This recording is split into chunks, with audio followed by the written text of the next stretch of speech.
Whether you're looking for answers to specific life questions or seeking to become the best version of you possible, welcome to the Mental Breakdown and Psych Reg podcast, where we offer insight, information, and strategies based upon research and years of practice as clinical psychologists.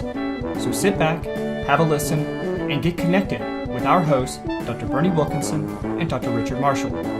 Welcome back for our last episode on these personality continua that we've been talking about all week.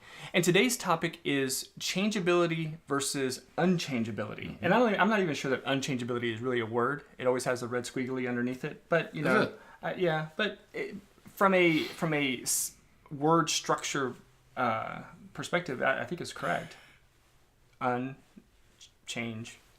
I think it fits. If not correct, at least comprehensible. It is easily understood. We know what it means. We know exactly what you're talking about. Right. And that's sometimes good enough. That's right. Especially in this age of technology. When it's me, because you use words that I don't know. Oh. So. I thought it's because it's you, because... No, well, that too. But I didn't want to say the narcissist, the N-word, narcissist. No, you're not a narcissist. No, I'm too good for that. You're too good to be a narcissist. No, but today we're going to talk about changeability versus unchangeability. And when we're talking about these two, you know, what we're talking about is our overall perspective and view and opinion of how people handle change. Right. Now, one end, the changeability side, is sort of the idea that people are constantly changing and growing. They see that, you know, life is just a series of growth opportunities and changes and adjustments to things. Whereas the other end says that, you know, people don't really change unless they really have to. Right. We stay pretty much the same all the time, and, you know, that person is that person forevermore, unless something happens and changes them in some other way. So, again, we have this broad spectrum that you know, depending on how you see people, you're going to fall on that spectrum in different places. Every once in a while, when we do these things, it sparks a whole new thought. Mm-hmm. And so I'm going to pause for a moment while you're talking. I'm going to write something down that's going to be a future podcast. Okay. All right. So keep talking. Okay. All right. Changeability. You make me nervous sometimes. No, so let's start with the changeability side of things. When it comes to changeability, what we're talking about is, again, that idea that people can change, that people are constantly seeking change, and that, and maybe more importantly, overall, generally speaking, that people change in the area to grow, to right. improve, to get better. Now, people will certainly change at times for the worst, and that can happen as well. So that fits on that end of the spectrum as well. But generally speaking, people who are on the changeability end of this continua typically see people as changing with the goal of getting better. Mm-hmm. Mm-hmm. Now, that has a good side and a bad side, right? So a good side is when as technology improves, as we understand more about things, person on the changeability end is going to be able to adjust and change and grow in a way that's going to help them be happier and healthier and fit better into the world around them. Right. And so it's going to make them more adaptable. Mm-hmm. Mm-hmm.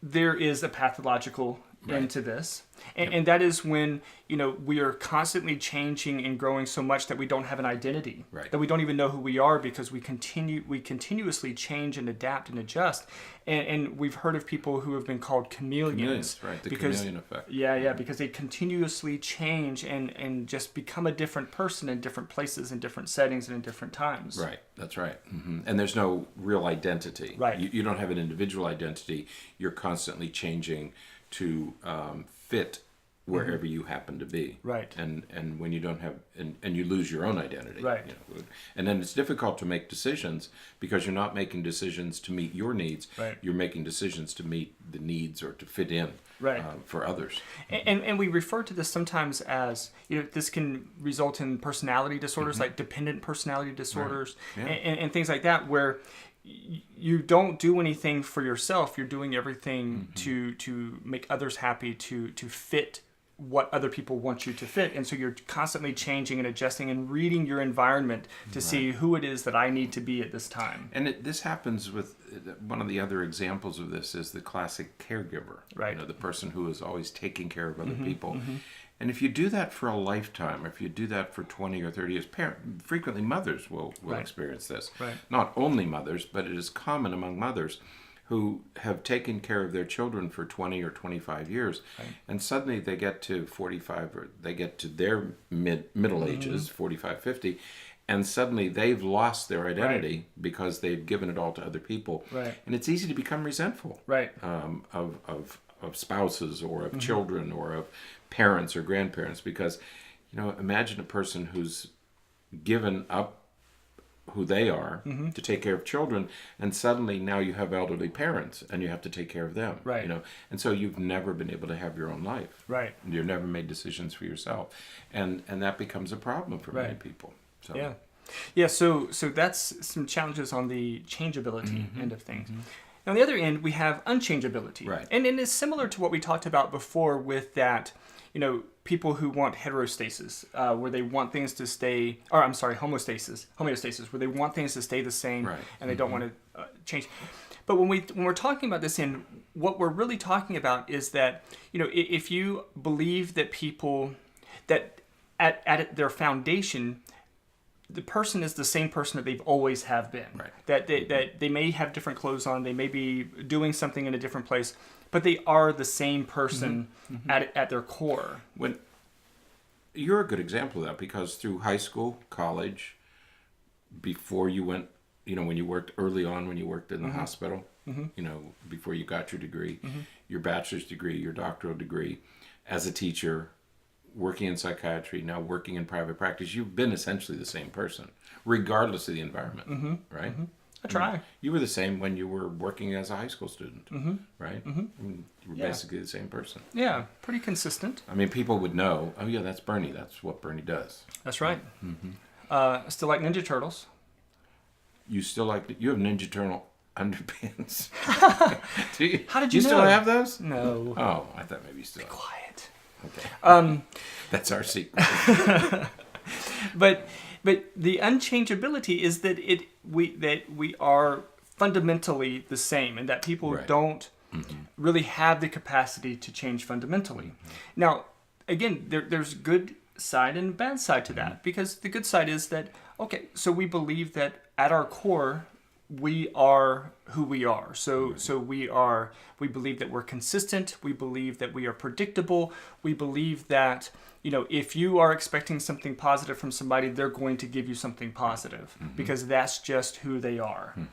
Now, the pathological end of that is what we see a lot of times, and sometimes we use unchangeability as a way to demonize people and to shun people and to push people away. And when we think about people who are like, the big thing that jumps in my head, of course, are people who have been charged and have committed sexual abuse and things like that, where we have a difficult time believing that they are amenable to rehabilitation. Now, we know that some people are very amenable to rehabilitation, but, what always comes to our mind is that, somebody who was found guilty and punished for that type of thing, and then they serve their time in prison, and then they're released, and if they engage in that behavior again, the first thing that comes to our mind is people never change. People never change, right? People never change. You can't change those tendencies. That's what we think, and so that is sort of ideas on that end of the change or changeability versus unchangeability spectrum. That's right, because that's one of the things we look for when we make clinical decisions. Right. Is what is the likelihood that this person can change? Right. Whether it's changed their it doesn't matter what it is, whether it's criminal behavior, parenting behavior, children's behavior in school, children's behavior at home, parents' treatment of their children.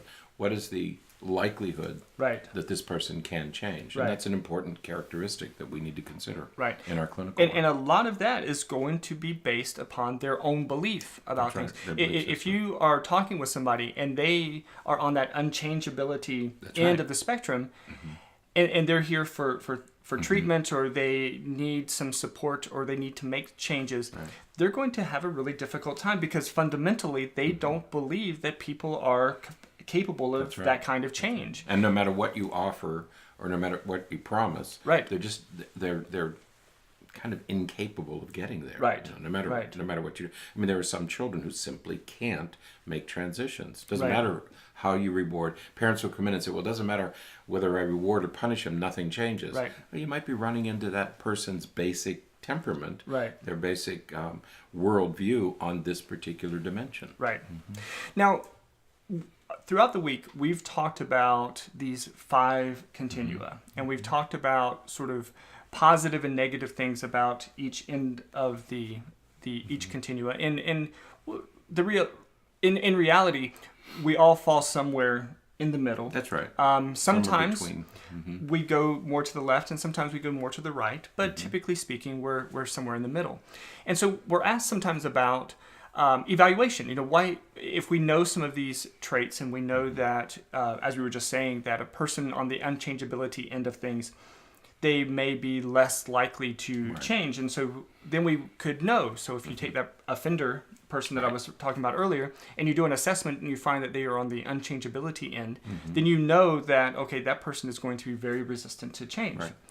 The challenge with truly evaluating some of these things is that depending on the context in which the person is taking any particular test, they're going to potentially or very likely respond in a way that is consistent with what their need is at the time. Right. So if I'm in trouble for doing something that I shouldn't have done, and I take a test and it talks about, there's a question that says, I believe that people are capable of change.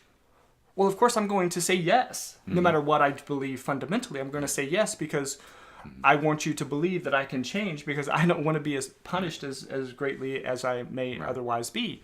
So it's really difficult to assess a lot of these things in people.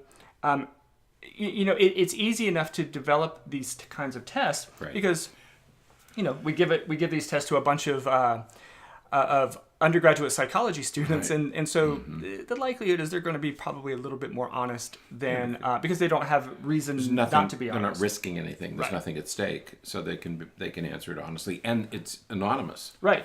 We don't know who's answering the questions, so they're able to be more candid.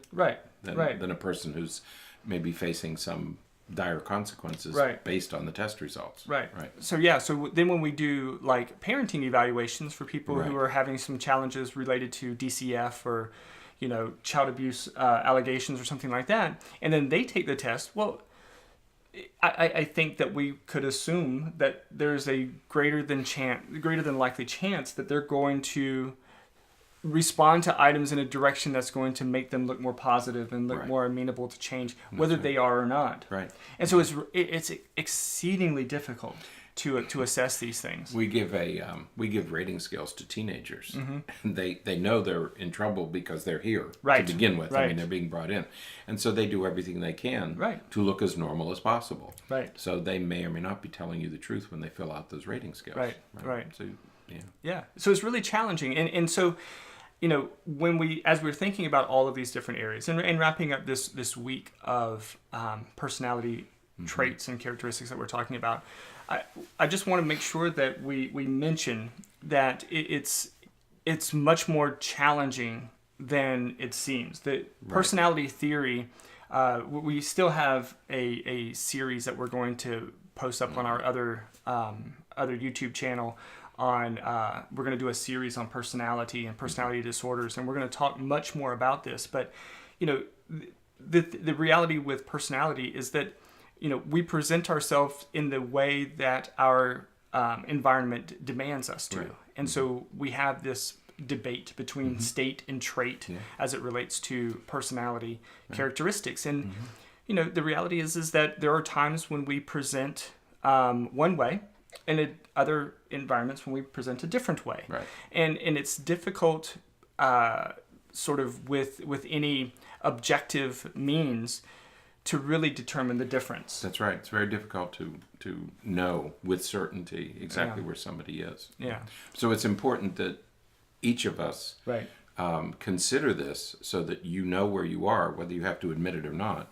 You know where you are, and you can deal with the people in your life accordingly. Right. 'Cause Right. you're going to encounter people who are on other parts of each of these continua. Right. So the more you know about yourself, and the more that you know, and when I say about yourself, about how you view people. Right. And how you view the motivations and behaviors of other people. The more you understand that about yourself, the easier it's going to be for you to understand why you feel certain ways about people, or why you feel and hold certain expectations or beliefs about others.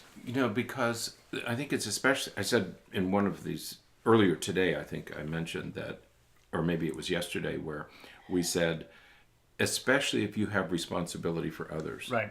Because there are people, and I can think of particular individuals, who believe that you make decisions, you're in control, there are no excuses. Okay. So they're at one end of that spectrum. Right. Well, if that's a teacher, if that person is a teacher, and that teacher has that worldview, that by golly, you are just going to be responsible. Remember, there are kids in that classroom who are on the complete other end of that spectrum, and may not be exercising free will. Right. And they may be doing it for some completely different reason that they don't even understand. Right. And yet we're going to, because of my worldview, I'm going to punish that child because I assume that child is like me. Right. Or like I am. And that may not be the case. Right. So if you're responsible for people, parent, teacher, or supervisor, please keep that in mind. It has enormous implications. Absolutely. It's critical that we keep those things in mind. And you're right, especially when we're responsible for somebody else. Right. Because it's going to influence how you interact with that person, how you talk to how them, you how you think hold about expectations them. for them, Right. and everything. So, all right. Okay. Well, I think that More is work to it. It's been a great week. I really enjoy when we do these kinds of series and we kind of build like that. We really need to do a series on the Big Five, which is another series of personality characteristics, and those we call them the Big Five or the Sci-Five, depending on where you're looking at it. That are probably much more that you're probably much more familiar with because of the introversion, extroversion, that kind of thing. Right. And we need to spend a week on that sometime. So we do. But we have a great series set up for next week. So yes, we do. It'll be great. Stay tuned. So until then, stay happy, stay healthy, and forget to be afraid.